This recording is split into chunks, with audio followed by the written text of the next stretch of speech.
And then last, the face beggars.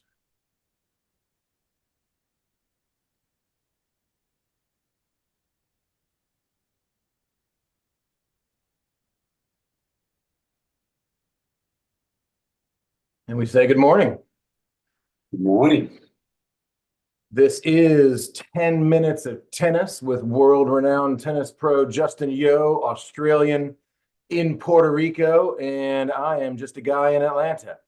But I will say, may the courts be with you, and good morning. It's a rainy morning here in Atlanta. I'm sure the weather is beautiful as always there in Puerto Rico, Justin. But today's topic is talking about the fundamentals and when to get them right. Should I save them on the fundamentals for the end? That wouldn't make any sense to anybody, would it? So getting them right from the start just makes sense. So why do we have to even say it? Because it's the foundation of setting everything up. The amount of people that I've met that, I say, hey, show me your ready stance, and they got a round back, the knees are bent forward, grip is too tight, the elbows are tucked into the rib cage. I mean, come on, right? Like that sets the tone in every single thing. So yeah, the fundamentals as far as even just getting the ready stance is just so critical. And even just as people get older, if we want to talk about, we used to have the ready stance when we were 20, and now when we're 50, our elbows used to be out, now our elbows are in, and we're sort of more comfortable to just sit there like this, like you're sitting on a toilet almost, So,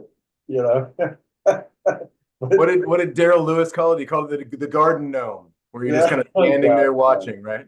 The garden gnome. Well, so and then just a simple fundamental too that tennis is in golf. So stop feeding the ball right to the player, make them move, and vary the ball. They might hit that perfect forehand because the ball's sitting right there, but it's never going to be there all the time. So anyway, they're not really the fundamentals, but fundamentals is, even just standing in the right grip stance, making sure the racket is in the center versus out to the side. Understanding that the absolute people don't talk enough of how important the non-dominant hand is. I mean, the non-dominant hand is just as important. Setting the racket tone, making the grip that tension right. I've just touched on standing still in the right ready stance as a fundamental, without working on footwork and, physicality and, just making sure you can even rotate your body. If you can't rotate your body, Well, that was going to be the question is, okay, so walk me through a few of the fundamentals. The starting point is often the starting point, which we consider the ready position, right? So walk me through a few of the fundamentals that you want me to start with and say, okay, here are a few that we're going to get right from the start. I'm gonna test Shawn Boyce as just this guy in Atlanta, and we'll see how advanced he is as a coach. And you tell me that as the kid sits in ready stance, how do they get ready for forehand? What's the first step? What's the first step we tell them is they do a little split step. They bounce on their toes. Cool. That's a good fundamental. What's the next one? They pivot to the right, or if they're a righty, so they pivot to the forehand side. Okay, and pivot what? Pivot what? They pivot on the balls of their feet, turning their body sideways, so they spin to the side. Wow, that's pretty advanced, man. What else do they pivot? What else do they pivot? Usually it's the shoulders that go. Hey, field goal right there. That's what I was waiting for. I was going to say, if you hit racket back, I'm going to punch you in the head through the computer. No. So we do that with the really little ones. So the 3-year-olds that are just standing there and their racket has to be behind them, that's a different thing. But once we get to the point that the kid can kind of move and play, there's a split step and a pivot, and the racket stays with in the shoulders. And if they turn the shoulders, it'll pivot the feet anyway. So, the unit turn is really what I was getting to. Unit turn is what you call it, yes. The amount of people, I have to correct that first. It's because they're still being taught racket back. are just like, I don't know. Venus Williams made a pretty good career doing that.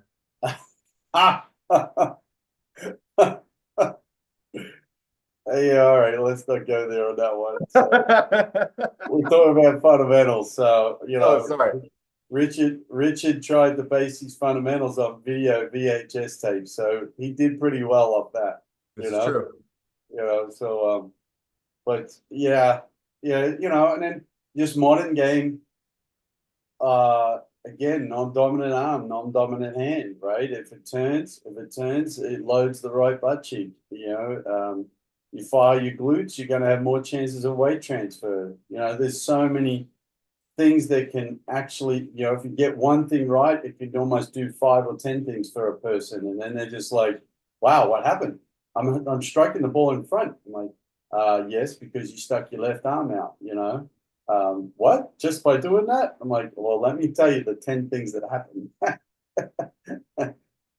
Yeah, and that's always fun because there's a one thing. Say, okay, we'll do this one thing, what we call the magic mirror, where the racket comes up to the side. Do this one thing, and all of a sudden the shoulders turn and the hips go, and their feet kind of spin. They have no choice. Even hand up towards the wall. I mean, the other big issue is obviously elbow up a little bit, because everyone that tucks the elbow in, the racket goes around the back and you're rotating and hitting a leg contact. So there's so many fundamentals, but it all starts with a good ready stance. And as far as I'm concerned, a really good unit turn is two of the biggest ones that I think correcting in 3-0, 3-5s, 4-0. I correct a lot of ready stance, even 4-5, 40-0, 40-year-old players that have got lazy in their ready stance and can't understand why they can't hit the ball like they used to, and it was all because of their ready stance. And you start doing that right, the fundamental in the volley. I've been working heavily on people that say, okay, I want you just working this at home. You're to engage your shoulders, engage a little bit of wrist hook, but then you relax everything else. And you have to practice that over and over and over, because as soon as they engage the shoulders and bring their racket up, all the tension happens. Now they're blocking the ball.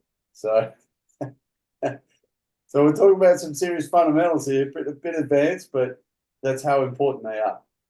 Well, and I like you started with the ready position, which is starting. The volley kind of, in my mind, is point of contact. So that's point of contact only. And I say, hey, you can do one thing on the volley, use the point of contact, no follow through, no backswing, all that stuff, right? But for me, one of the things we talk with the kids about is one of the fundamentals is a follow through. And I say the follow through fixes everything. Now, I know that's hyperbole.